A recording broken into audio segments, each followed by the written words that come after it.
So Kendrick Lamar, like it or not, ran 2024. He had the most impactful verse on Like That. Arguably won the rap beef between him and Drake. Well, not really arguably. He kind of won.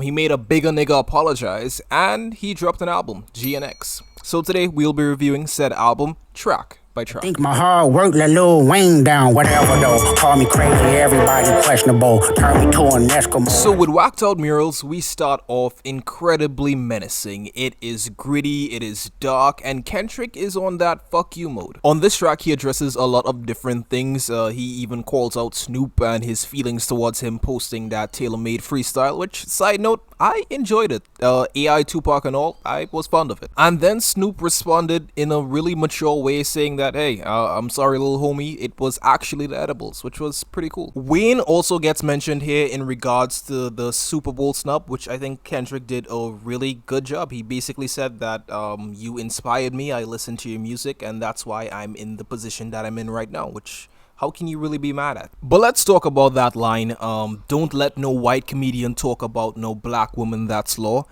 Because Andrew Schultz is a comedian. He did his job. I don't think he did anything wrong. If anything, I think Shits and Gigs should have gotten the brunt of that line. But regardless, the way that Andrew chose to respond was funny. He basically called Kendrick petite and, usable by force, which, again, was funny. That whole Brilliant Idiots episode and Flagrant episode, that was great. That was a great response from Andrew. Even that interaction between him, Meek Mill, Ice Cube on Twitter, that was fun. I don't think Andrew came out of this bad.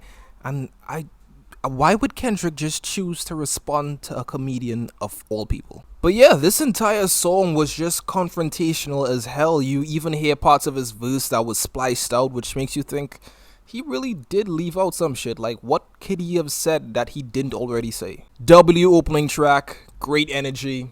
I love it. My baby woke up looking for the broccoli. Keep a horn on me, that come my seat. This next track is incredibly catchy and fun to bop your head along. But if we're being honest, the hook isn't all that great. The beat is a bit on the experimental side, but still very much West Coast inspired, like the majority of this album. It is entertaining the entire way through, and the music video is, again, fun as well. I just personally think that it isn't gonna be a long-term hit. Like, it's only there for the moment. Hey, Roman numeral 7, babe, drop it like it's hot. If this world was mine. If you don't somehow know the sample for this song, you are not invited to the cookout, but in the spirit of sharing information, I'll most likely link it in the description. So, Luther with SZA is incredible. Kendrick does get shown up on his own song, but it's still amazing to see their chemistry. I don't know, this song just feels incredibly cultured and like a representation of black love. I feel like it's underappreciated. Yeah, it's heavenly for me. This song definitely a highlight. It's a standout track. Like mines and less enemies. Stock investments, more entities. I deserve it all. VVS Man at the Garden is incredibly stripped back. I think it's probably like in reference to Adam, Adam and Eve, the Garden of Eden. So he talks about fate, temptation, and doubt. I don't care for it. I'd probably skip it on like a full album listen. I don't see myself coming back to this track. It doesn't do that much for me. Who the fuck I feel like Joker. Harley Quinn. The beat for Hey Now is probably my favorite off of this album, but I don't like Kendrick on it. Kendrick on this album just doesn't it doesn't click. This doesn't work for him. He really isn't intimidating or aggressive. Like, the whole gimmick he's going for, kind of cringe. But the bars, the wordplay, it's there. I just don't like the mouthpiece. The feature though is really unexpectedly good. He slides, his flow is there. It's just wow. I didn't expect that. But yeah, I still don't like Kendrick on this song. But I would give it a highlight because the beat is there. It's like, wow, I wouldn't have expected that at all.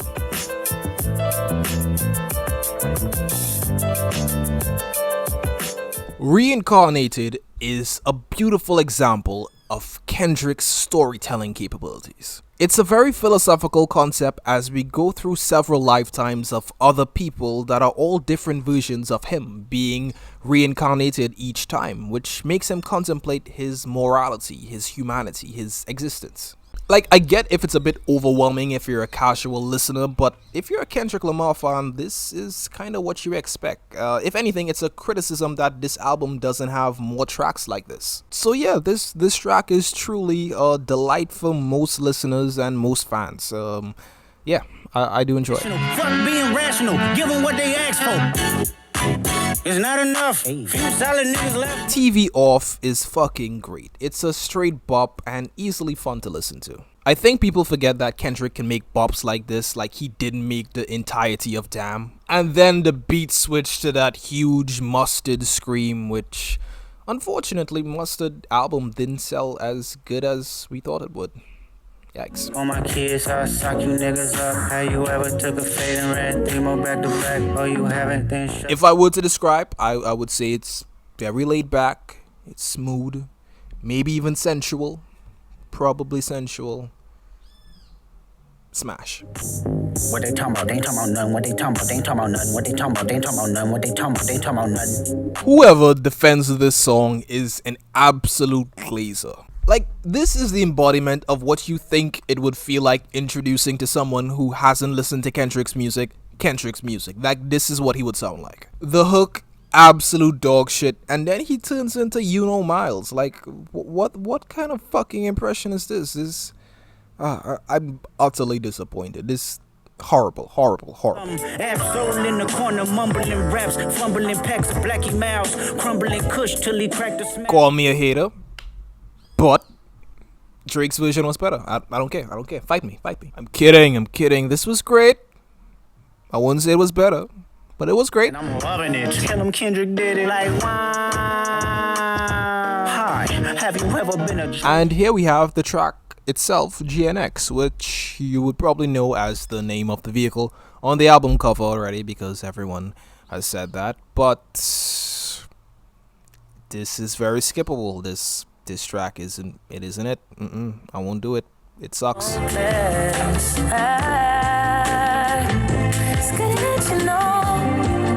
Gloria, the last track on this album, and it also has SZA here, which she steals the show again. However, it's still great. I do enjoy it. SZA is always welcomed here on this channel. But let's talk about the album. Kendrick Lamar GNX, it's probably a 6. Honestly, it feels like a pump fake because I think Kendrick has another album ready because this doesn't feel complete. This doesn't feel like a Kendrick project at all. Like it's a mixed bag. Kendrick rarely gives a mixed bag. Like Damn wasn't my favorite, nor was Mr. Morale and the Big Steppers, which I should have uploaded that video already. I didn't. Anyway, this doesn't feel like it. It doesn't feel like Kendrick. Yeah, he addresses a couple controversies. It has some bops here, but there are equal amount of misses. Standout tracks for me would have to be Reincarnated, Man at the Garden, and Luther. Yeah, those are it for me. Hopefully Kendrick drops another project whenever Drake drops, like, when he did Meet the Grams. But yeah, until then, that's how I'm feeling about GNX. You can let me know your opinions if you enjoyed it. What were your thoughts on the album? Links to it will be in the description. Please form your own opinion, and thanks for watching. Bye.